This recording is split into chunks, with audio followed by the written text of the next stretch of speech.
The artifacts we have from the Topeka State Hospital and its long, long history here in Topeka are very special. They tell a story of people's lives that were in this building. They tell how they lived from day to day, how things were improved for them. It's almost a history of mental health in our country. It's rather a time capsule, a building that's gone now. But we have remnants of it, and we can still tell their stories. The idea for the hospital began back in 1875, and the purpose of building this place was to have somewhere to hold people who did not conform to society's rules, regulations. They could be difficult, they could be dangerous, they could just be very, very sad. But they couldn't be kept at home, and so they went to the Topeka State Hospital, or as it was called when it was built, the Topeka Insane Asylum. When the hospital opened in 1879, the first patient was admitted on June 1st. The only name given to this patient was EAH, the patient's initials. They became non-persons when they were in the hospital. And in the very early years, the trolley cars ran out there, and people would picnic on the lawn and actually watch the patients to see what odd things they did. It was almost a recreation.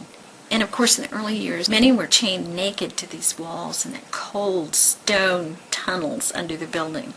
And this went on for a very long time, decades and decades. In the 1950s, there was a big turnaround. And Topeka was kind of a shining example of that. People were coming back from World War II. There were a lot of soldiers who were damaged by the war in more than physical ways, emotional ways.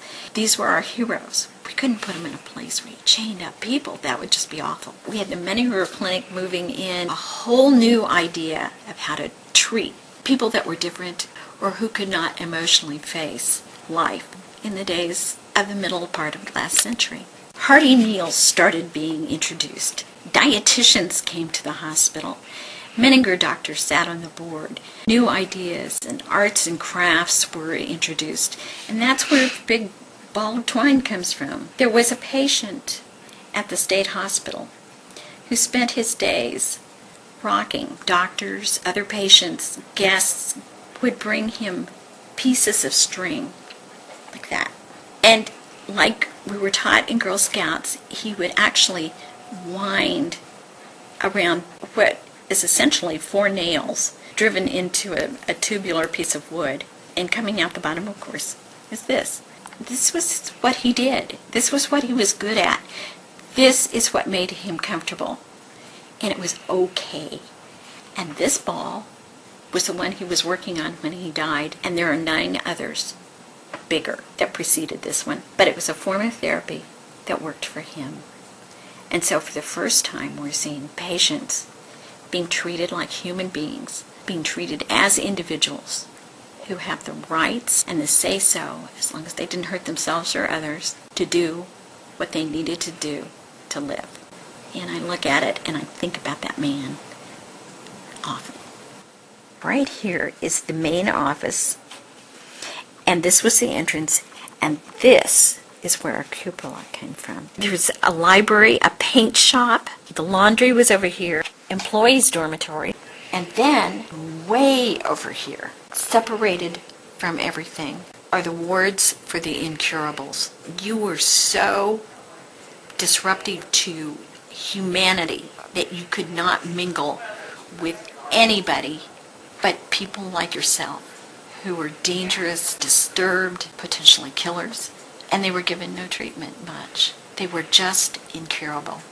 In order to make the patients feel like they were contributing and help the institution, because it wasn't very well funded, patients worked in the laundry, cut grass, prune flowers. But this is one of the things they used inside the institution. And what this is a floor polisher. It would have had a cloth over the top of this horizontal board down here, and it gave them something to do. It was very useful to the institution because it kept the dust down. It was part of their therapy, and it probably has more than one story to tell. The patients in the Topeka Insane Asylum varied.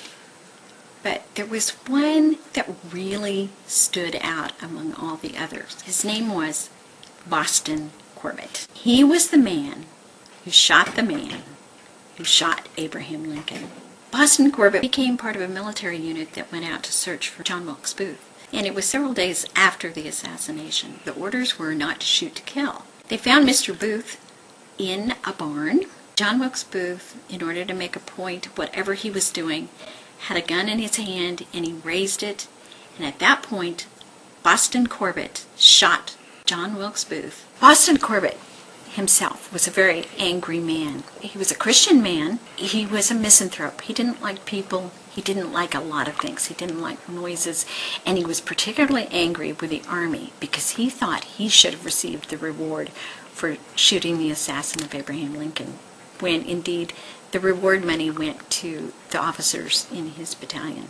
He came to Kansas and he settled way out in Cloud County. Someone at the state capitol building heard about Boston Corbett and they regarded him as a hero. So they brought him to Topeka and they hired him to be sergeant at arms in the state capitol. Now, there is a story, don't know whether it's true or not. One particular day, the legislators were yelling at each other and standing up and banging on desks and waving arms, and Boston Corbett had had it. He was done with this noise. And legend says he drew his pistol and he shot it.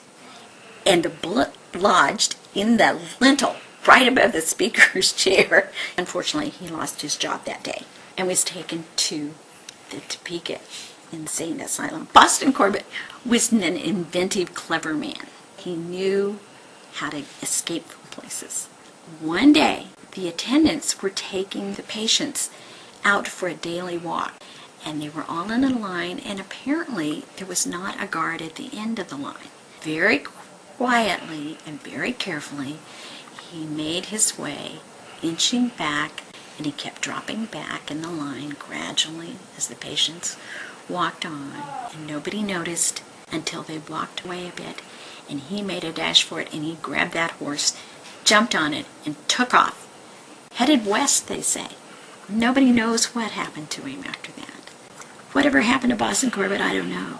But we do know that he was in Topeka, and he was in the Topeka Insane Asylum for a long time. Part of what makes Topeka State Hospital so unique and special is that they realized what was happening to the patients, and they worked so hard to improve the lot of the staff and the patients and to help cure people, make their time in the hospital as comfortable and as progressive and as innovative as they possibly could. Topeka State Hospital and the Menninger Foundation did a lot to move mental health forward in this nation, because when you chain someone to a wall and then you work up to where you release a patient to actually work in the grounds, and that patient can eventually go home to his family and become a contributing member of society, that is major. That is the importance. That's what makes Topeka State Hospital special.